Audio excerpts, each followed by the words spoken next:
supaya mengerti kenapa saya anti BUMN-isasi dan anti Tiongkoknisasi. Jadi saya rincikan cerita muasal agar menjadi paham. Saya ini anti BUMN-isasi yang dilembagakan di bawah kementerian. Semua sudah tahu. Yang saya katakan selanjutnya mungkin dianggap lebay, yaitu karena BUMN-isasi ini saat ini membuat bisnis swasta terpukul, sektor retail terpukul, dan banyak pengusaha terpukul. Yang terpukul di sektor swasta, di strata ekonomi atas dan tengah, yang main hanya di sektor bawah. Ini tidak terasa di awalnya, efek BUMN-isasi ini. Tapi sekarang lambat laun sudah mulai terasa di bawah. Dan saya percaya sebentar lagi sektor bawah terjepit, kering karena efek BUMN-isasi ini. Yang disebut sontoloyo lebay itu adalah saya mengatakan BUMN-isasi melemahkan rakyat. Ujung-ujungnya ekonomi kerakyatan yang dijunjung di Undang-Undang Dasar 45 tidak terlaksana karena BUMN adalah state capitalism, tetap kapitalis, hanya ditambah sektor negara. Jadi pakai instrumen negara sebagai pelindung dan regulasi. Ini keterlaluan. Rakyat akan terkena dampaknya. Ekonomi akan turun. Sistem sosialis itu bisa jalan baik di negara otoriter seperti Cina. Cina sekarang malah mengambil nama sosialis kapitalis. Di atas kapitalis, di bawah pemerintahan sosialis. Ini yang membuat saya bertanya di rezim sekarang, apa mau jadi otoriter?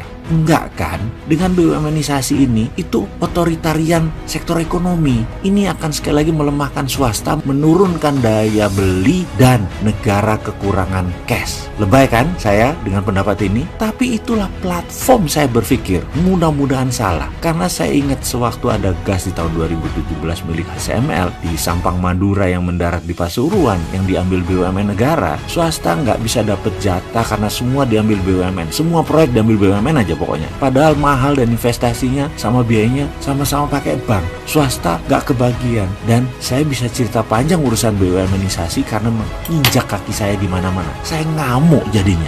Gas tersebut akan didistribusikan ke Grati. Di sana ada gas fire power plant milik Indonesia Power. BUMN juga, anak usaha PLN. Ini semua BUMN aja pokoknya. Untuk 600 megawatt power di mana gas HCML akan dideliver ke Grati, yang deliver siapa? BUMN lagi. Lalu kita swastanya di mana? Semua diambil BUMN. Ya, terpaksa kita pasang badan, pipa yang buat distribusi, kita nggak kasih tanahnya. Tanah ini milik kami, milik asli putra daerah. Kita demo. Kalau nggak diberikan pemipaannya, jangan harap pipa ini terpasang di tanah kami. Pokoknya gaya preman deh. HCML panik karena investasi billion dolar bisa rugi kalau tidak terdeliver gasnya. Indonesia Power nggak ada gas juga bisa nggak jalan power plantnya. BUMN gas bisa kena penalti HCML. Semua pusing. Kita shutdown, kita di tengah. Kita punya aset tanah, kita punya teknologi, kita punya uang. Mana hak daerah yang jauh lebih murah dari BUMN? Intinya kami ngambek. Kalau nggak dikasih pipanya, kita nggak kasih tanahnya. Kita ngamuk semua. Bahkan kita nggak ada takut-takutnya.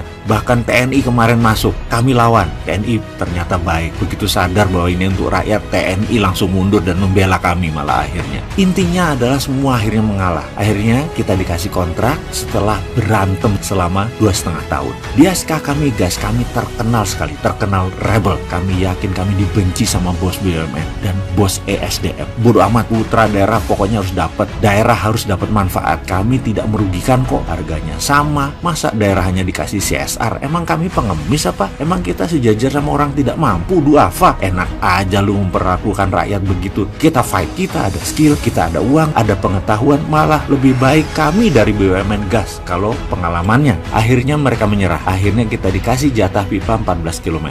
Sekarang kami kerjakan. Itulah peristiwa yang membuat kami dari dulu dibilang rebel, terutama zaman BUMN-isasi ini jadi raja seperti sekarang. Maaf bagi para pendukung BUMN-isasi. Kami ini pain in the ass. Kami hanya memperjuangkan hak rakyat setempat. Anjing Cina akhirnya menyerah. BUMN akhirnya menyerah juga. Lagi itu dong, mosok kami harus perang terus-terusan hanya untuk meminta hak. Tender kalah karena ada privilege buat sesama BUMN. Dibungkus dengan kerja sama antar BUMN. Padahal harga BUMN lebih mahal dari swasta. Ya kami lawan. Sayangnya kami sendirian. Yang lain hanya macan di sosmed.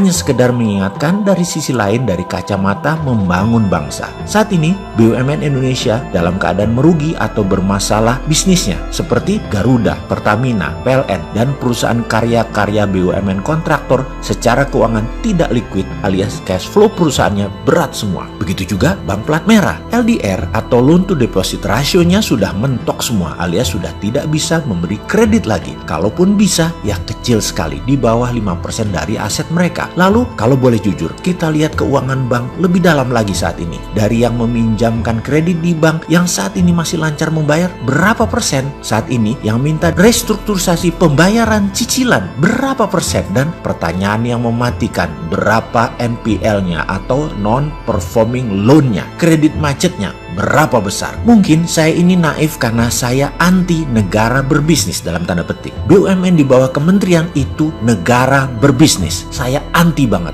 Untuk itu saya memberikan argumen-argumen panjang. Bahkan sejak periode lalu ketika kabinet menggunakan BUMN sebagai mesin penggerak ekonomi, saya sudah wanti-wanti di tahun 2015 saya mulai berbunyi. Di tahun 2017 kenceng berbunyi. Dan di tahun 2019 akhirnya saya bilang, tuh kan bener, jebol bos. Sederhananya begini, musuh dari kelincahan berbisnis adalah birokrasi. Ketika NASA mengatakan put man on Mars adalah buang-buang uang, perlu biaya $20 billion per orangnya jika dikerjakan dan itu tidak mungkin. Kemudian program space atau ruang angkasa NASA, Rusia, dan Cina yang dibiayai pemerintah mengalami masa redup dibanding zaman keemasannya ketika Cold War masih on. Birokrasi untuk membuat sebuah keputusan memakan waktu lama, dan di swasta hal itu haram, tetapi di pemerintahan birokrasi adalah kehati-hatian. Singkat cerita, dunia terbelalak matanya dengan apa yang dilakukan seorang pengambil keputusan tanpa birokrasi, di mana dia bertindak cepat dan dia akhirnya bisa meletakkan manusia di Mars dengan biaya hanya $1 juta.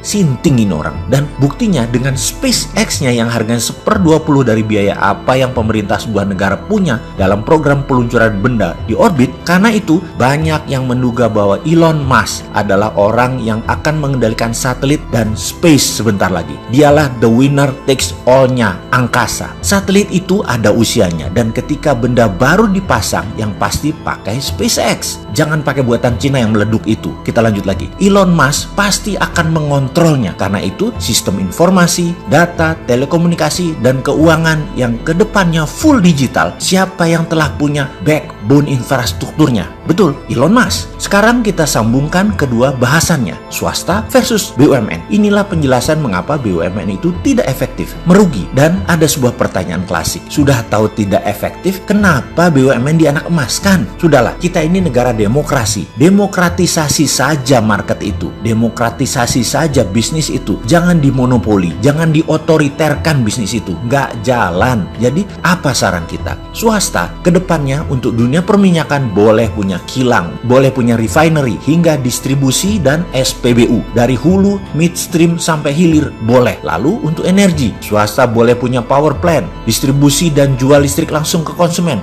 boleh. Mau pakai power plantnya mau bertenaga air atau hidro, boleh. Mau pakai thorium, bahan bakunya, boleh. Mau pakai panas bumi, pakai angin, pakai sampah, pakai matahari, pakai tenaga dalam sekalipun, terserah. Pokoknya boleh. Untuk harga jual ke konsumen, jangan diatur batas bawah. Negara hanya atur batas atas. Kita semua tahu kalau diatur batas bawah ada floor price-nya, BUMN yang untung. Tetapi kalau didemokratisasi batas bawah dilepas, swasta bisa kasih harga murah di bawah, jauh lebih murah di bawah harga BUMN. Hal ini yang pasti menguntungkan konsumen. Diatur batas atas agar konsumen tidak dirugikan, dan ini namanya negara mengendalikan, negara ikut hadir. Jangan negara menjadikan rakyat pasar dengan memonopoli penyediaan kebutuhan masyarakat tanpa ada pembandingnya. Gitu aja kok repot bantu rakyat.